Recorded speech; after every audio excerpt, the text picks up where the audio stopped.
আসসালামু আলাইকুম।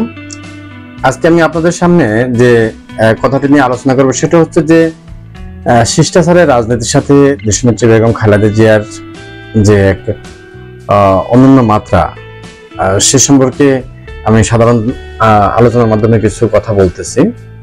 অর্থাৎ রাজনীতিতে যে একজন মানুষ কতটুকু অনন্যায় যেতে পারেন সেটি দেশনেত্রী খালেদা জিয়াকে না দেখলে আসলে, কিংবা ওনাকে বিশ্লেষণ না করলে বোঝাটা একটু কঠিন হবে। তো রাজনীতিতে কিন্তু এখন প্রতিহিংসা, আক্রমণ, প্রতিপক্ষকে ঘায়েল করা, অসহিষ্ণু যে একটা মনোভাব এবং পারস্পরিক যে সম্মান, শ্রদ্ধাবোধ, এগুলো কিন্তু এখন রাজনীতিতে নেই। রাজনীতির মাঠে এখন কুৎসিত নোংরামি, কাদা ছড়াছড়ি, এগুলোই যেন রাজনীতি। সহনশীলতার যে একটি শব্দ রাজনীতিতে থাকা দরকার সেটি কিন্তু এখন আর রাজনীতি নেই। এক পক্ষ অন্য পক্ষকে যে অশালীন ভাষা আক্রমণ করা, কি যে যতটুকু আক্রমণ করতে পারবে সেই মনে হয় যেন রাজনীতি জয়ী। আসলে রাজনীতি কিন্তু এমনটা না। রাজনীতি হলো কিন্তু রাষ্ট্র পরিচালনার একটা কৌশল। অর্থাৎ রাজনৈতিক নেতা এবং কর্মীরা সমাজের এবং রাষ্ট্রের কাছে একটি আদর্শ। তারা সমাজকে পথ দেখান, একটি রাষ্ট্র কিভাবে পরিচালিত হবে, রাষ্ট্রের উন্নতি কিভাবে হবে, তার পথ নির্দেশ করেন কিন্তু রাজনীতিবিদরা। সুতরাং রাজনীতিবিদদের কাজ হচ্ছে দেশের জনগণকে শেখাবে এবং সবাই তার কাছ থেকে শিখবে।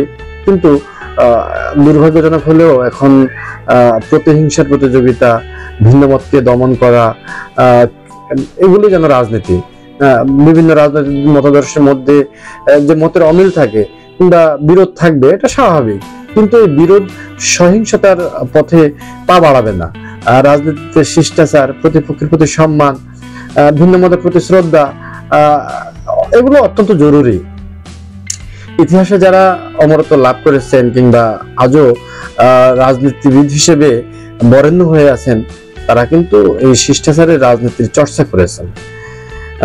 তো শিষ্টাচারের রাজনীতি এখন আসলে জনগণের মাঝে একেবারে কি বলা যায়, শূন্যের কোঠায় গিয়ে পৌঁছেছে, দেখা নেই বললেই চলে।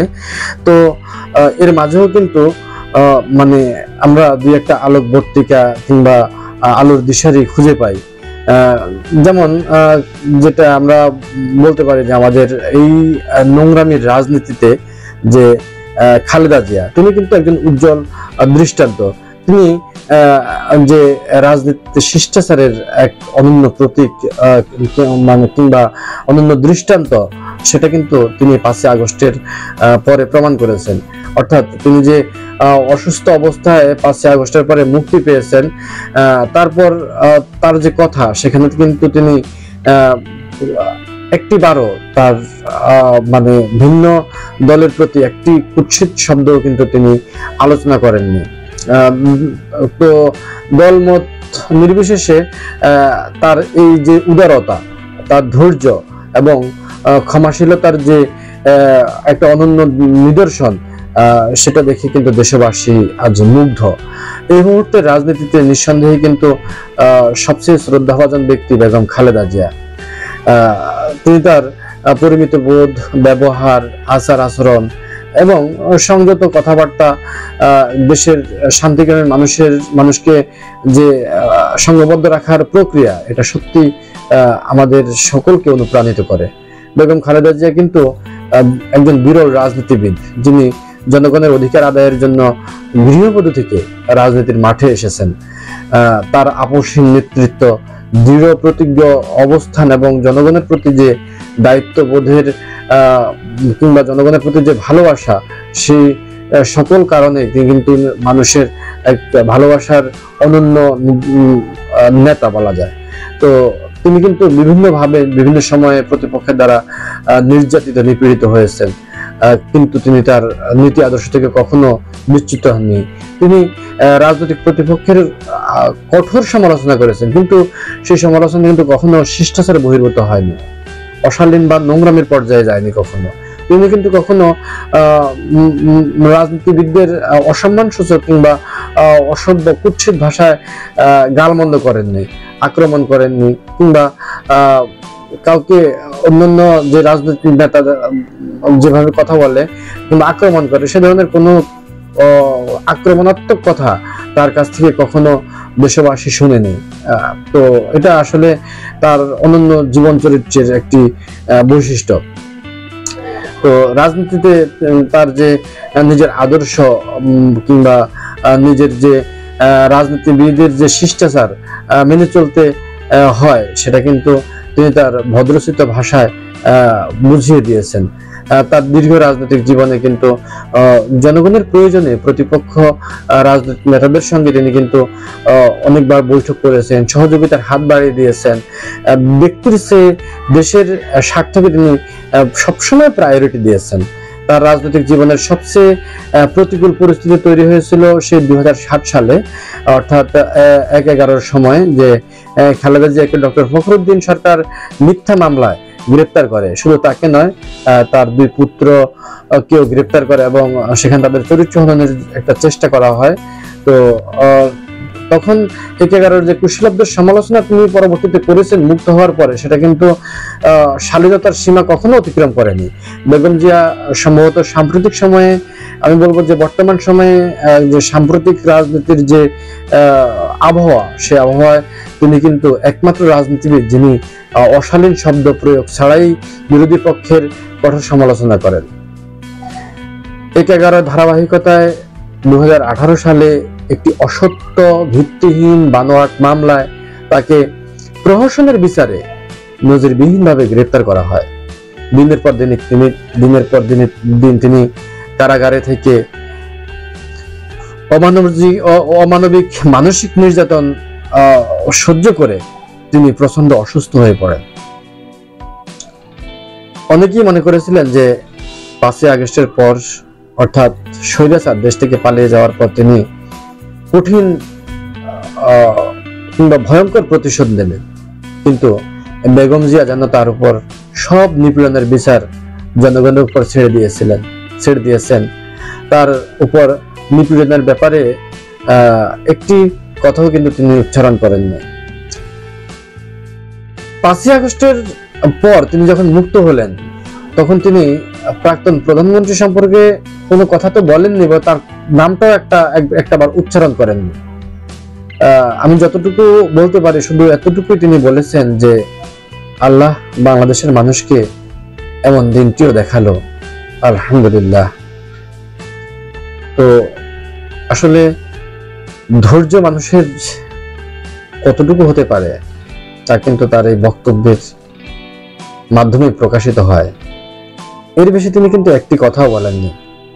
অথচ বিগত বছর কিংবা বিগত 15.5 বছর বলা যায় যে স্বৈরাচার হাসিনার আমলে তিনি সবচেয়ে বেশি নির্যাতিত নিপীড়িত যে ব্যক্তিটি, তিনি বেগম জিয়া। সাবেক সরকারের একটা পাতি নেতা বেগম জিয়া সম্পর্কে যে কুৎসিত ভাষায় কথা বলতো, তা বর্তমানে চিন্তা করাও আসলে রুচির বিষয়। এসব অমার্জনীয় নোংরামির জবাব তিনি দেননি, আর না দিয়েই তিনি নিজেকে নিয়ে গেছেন কিন্তু অনন্য উচ্চতায়, সব বিতর্কের ঊর্ধ্বে। নীরবতাই যেন খালেদা জিয়ার সবচেয়ে বড় অস্ত্র এবং সবচেয়ে বড় শক্তি। তার যে প্রতিবাদহীনতা, তাই যেন মানুষের ভালোবাসা। তার তো সাবেক সরকারের বিরুদ্ধে সবচেয়ে আক্রমণাত্মক ভাষা প্রয়োগ করার কথা ছিল, কিন্তু তার পারিবারিক এবং রাজনৈতিক যে শিক্ষা, সে শিক্ষা তাকে ওইসব স্বীকৃতি দেয়নি বলেই তিনি নীতির সমালোচনা করেছেন, ভোট চুরির কথা বলেছেন, তাদের লুণ্ঠনের কথা বলেছেন, কিন্তু কোন ব্যক্তিকে নোংরামি বা কুৎসিত ভাষায় আক্রমণ করেননি। খালেদা জিয়া এই ধরনের রাজনৈতিক শিষ্টাচার যেটা তিনি প্রদর্শন করেছেন, সেটা বর্তমান রাজনৈতিক ইতিহাসে বিরল। আওয়ামী লীগের শাসনামলে খালেদা জিয়াকে যে তার বাড়ি থেকে বের করে দেওয়া হয়েছিল, যে বাড়িতে তার প্রাণপ্রিয় স্বামী, আমাদের জাতীয়তাবাদ শক্তির প্রতিষ্ঠাতা নেতা শহীদ প্রেসিডেন্ট জিয়াউর রহমান, সে জিয়া রহমান শেষ দিন পর্যন্ত তিনি সেই বাড়িতে ছিলেন। কত স্মৃতি ঘেরা, কত বসন্ত, কত মায়াময় সেই বাড়িটি, ক্যান্টনমেন্ট শহীদ মইনুল ইসলাম সড়কের বাড়ি। এটি কেবল কিন্তু একটি বাড়ি ছিল না, এটি ছিল একটি স্মৃতির পাণ্ডুলিপি, এটি ছিল একটি ইতিহাস। সেই বাড়ি থেকে যখন তাকে এক কাপড়ে বের করে দেওয়া হয়, তখন বেগম জিয়া কিন্তু রাজনৈতিক শিষ্টাচারের বাইরে যাননি, বরং সর্বোচ্চ নজিরবিহীন ধৈর্য তিনি ধরেছেন। বেগম জিয়া মূলত এমন এক ব্যক্তিত্ব, তিনি একজন আদর্শবান জাতির অভিভাবকের ভূমিকায় সবসময় ছিলেন এবং তিনি কখনো ভিন্ন দলমতের নেতাকর্মীদেরকে দমন করতে চাননি, সমালোচনা করেছেন। সে সমালোচনা ছিল শিষ্টাচার এবং শান্তিপ্রিয় ভাবে। তো খালেদা জিয়া সম্পর্কে আসলে সমালোচনা করে শেষ করা যাবে না। শুধু একটা কথাই বলি, আমাদের রাজনীতিতে এমন উদারতার বড় অভাব, মহত্বের বড় অভাব। এরকম অবস্থায় বেগম জিয়ার মতো একজন অনুসরণীয় মানুষের বড় প্রয়োজন। সাধারণ মানুষ রাজনীতিতে প্রতিহিংসা, কুৎসিত আক্রমণ, গালাগালি ইত্যাদি পছন্দ করে না। আর পছন্দ করে না বলেই বেগম জিয়া এখন অনিবার্যভাবে বাংলাদেশের সবচেয়ে জনপ্রিয় রাজনীতিবিদ। তিনি নিজেকে এমন এক উচ্চতা নিয়ে গেছেন যেখানে দলমত নির্বিশেষে সব মানুষ তাকে শ্রদ্ধা করে। সব মানুষের মনে একজন রাজনীতিবিদ যেন দেশের জন্য বড় প্রয়োজন, সেই রাজনীতিবিদটি বেগম খালেদা জিয়ার মতোই হতে হবে। এদেশের হাল ধরার মতো সবচেয়ে যোগ্য ব্যক্তি কিন্তু খালেদা জিয়া। তিনি যেন বাংলাদেশের অভিভাবক। আমি আবার বলছি, তিনি যেন বাংলাদেশের অভিভাবক। একজন মানুষের জনগণের প্রতি ভালোবাসা, দেশপ্রেম, পারিবারিক শিক্ষা যে তাকে অনন্য উচ্চতা নিয়ে যেতে পারে, সেটা খালেদা জিয়া বড় প্রমাণ। তিনি বাংলাদেশের রাজনীতিতে এক উজ্জ্বল ব্যতিক্রমী নক্ষত্র, যিনি প্রতিপক্ষকে আক্রমণ করেন না, প্রতিপক্ষের বিচারের ভার জনগণের হাতে তুলে দেন। জনগণের বিপুল জনপ্রিয়তায় তিনি রাজনৈতিক প্রতিপক্ষকে পরাজিত করেন। শক্তি প্রয়োগ কিংবা প্রতিপক্ষকে পরাজিত করার জন্য কোন প্রকার প্রতিহিংসা মনে পুষে না রেখে জনগণের ভালোবাসা সিক্ত হয়ে তিনি রাজনৈতিক প্রতিপক্ষকে পরাজিত করেন। এই পরাজয় সত্যি অসম্মানের।